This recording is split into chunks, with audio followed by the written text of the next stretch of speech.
So have you ever wanted a build that just feels powerful versus those elite enemies? Well, this is the build for you. You have a lot of damage, and as you guys are seeing, this is heroic content. And look, they just can't put any damage. I'm literally standing here waiting for them to do some damage. They can't even get through my bonus armor. And a lot of you guys might wonder, what builds am I running that I'm able to actually just sit here, take damage, and just keep getting bonus armor, and they can't even get through it. So as you guys are watching a little bit of the gameplay, I'll be showing you guys a full build breakdown in a second.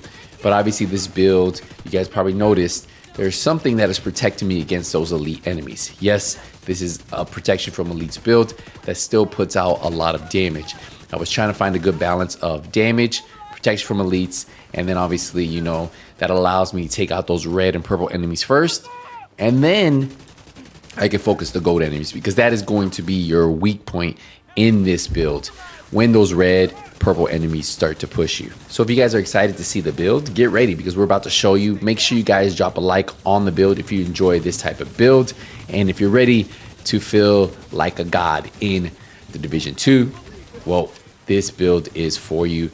As you guys can see, typically taking this much damage, you would lose your armor very fast, because you guys know how hard heroic enemies hit. But look at it, just chunks of armor back, and then we can just focus on the enemies and clear out the area.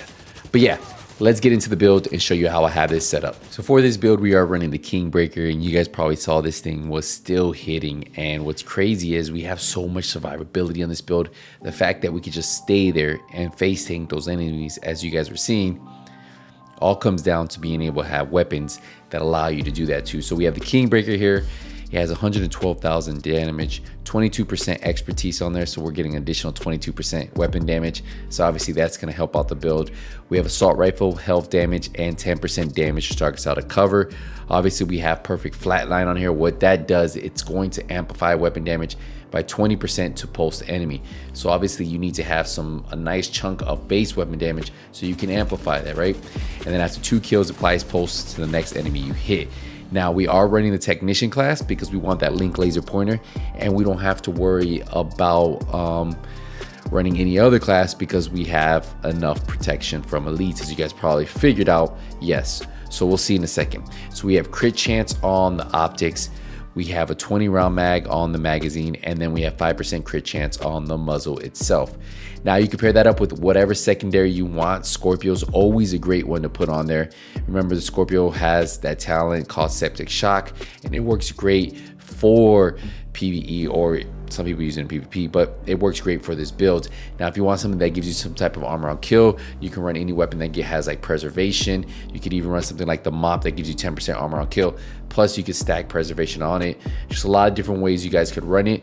I'm going with Kingbreaker Scorpio as my go-to. So we are running the chill out mask, the Gilligar mask. Now if you don't have this mask, you can just run a regular Gilla mask, but I will tell you, you won't be able to run this extra protection from elite slot. For this one, we have 170,000 armor, we have 12% critical damage, we have 12% protection from elites, and then another 12% protection from elites. So like I said, if you don't have the chill out mask that gives you 2 mod slots, then you need to run an extra piece that's going to allow you to run another mod slot, and I'll show you guys that in a second. But overall, if you guys have this mask, ideally this is what you guys want to get, because it has armor, crit damage, protection from elites, and protection from elites. If you don't have the chill out mask, then what you could do is just farm a regular Gilla mask, and then just put crit damage, crit chance, and then protection from elites, and then run 12% protection from elites, or 13% if you have that, on another piece. We go here, we have the closer chest piece. It's going to give us 5% total armor, so that's total of 10% total extra total armor because of the Gilla piece and this. Now we have 170,000 armor on here. We have critical damage, critical chance, and then 13% protection from elites. So you want to make sure you stack protection from elites on this build.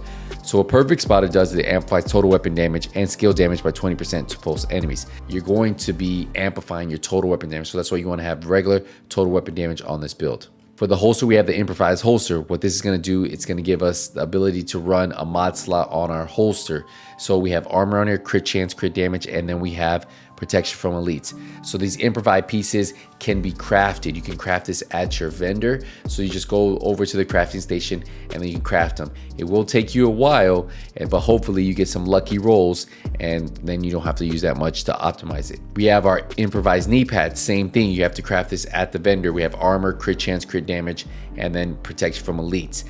Now, for the next piece, you'll see we don't have an improvised piece, but if you don't have the chill out mask, you either have to do two things: run a pulse and then switch your specialization to the survivalist, or you need to run an improvised piece here. I was lucky enough I can run the Fenris gloves, so we have assault rifle, weapon damage, crit chance, crit damage. So that's ideally what you can do and still be, because the cap for protection from elites is 80%. So I'm going to be sitting at 73%. If I had maxed out mods, I'd be sitting at 77%. So you guys saw it was enough protection from elites to do this. Now, I paired that up with the Matador.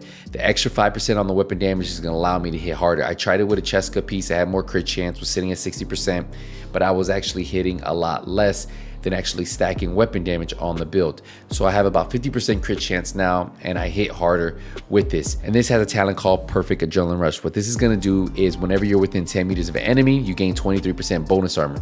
Now, if you have 3 enemies, you're gonna have 69% extra bonus armor for 5 seconds. That's a lot of bonus armor, especially sitting at 1.9 million. We have armor, crit chance, crit damage, and then protection from elites. So on this build, you guys will want to have protection from elites on every single piece except the gloves. But if you don't have the chill out mask, then you might have to run the gloves, or you need to run the survivalist. That's something you're gonna have to decide there. For the skills, I am running Defender Drone. So this is where I was saying that you could swap this out if you don't wanna run this, but this is giving me 30% damage reduction, right? So that's on top of that protection from elites. Because remember, the protection from elites is gonna help against all the gold enemies. You still need some kind of protection from the red or purple, and that's what the Defender Drone can do for you. Now, if you don't wanna run this, like I said, you can run the Striker Drone. But if you guys want to run some type of skill damage, you can just put the assault turret up and then let that put out damage, and you'll be doing more damage there. It's really up to you, but I actually run the decoy. I just throw it out, and that way I can just run around. But overall, this build is a beast. I'll show you guys the stats real quick. We have 50% crit chance, 116% crit damage, 75% headshot damage, 21% health damage. We have that 10% damage to targets out of cover, and then if we go over, you'll see we have almost exactly 1.9 million, 1.891. And then we have, if you look right here, 73% protection from elites. If we got the extra 4% because we have maxed out 13%, we'd be at 77. So no real reason to actually have to run anything else. This is going to work on any kind of content that has a lot of elites, because those elites will hardly be touching you. As you guys were seeing in the gameplay, they don't really do anything. The hardest hitting enemies are going to be the red or purple, so you have to focus those guys first and get it. Now, thing with this build, you guys need to make sure that you guys push the enemy, because you want adrenaline rush to proc, so those enemies have to shoot through that armor first. And think about it, if you constantly have that, it's already taking them forever to get through it. They shouldn't be doing any damage to you. So that's why this build works. Probably one of my favorite right now to run when I don't run something that's just pure damage or something that's just like melting enemies. If I want something that has a little more survivability, I can make more mistakes, this might be a playstyle that a lot of you guys want it. It makes you invincible. It's a godlike mode build, and I think a lot of you guys will enjoy it. We're gonna wrap up the video here, guys. Hey, I appreciate the support, appreciate the love. See you guys in the next one. Hey, Nothing But Skills out.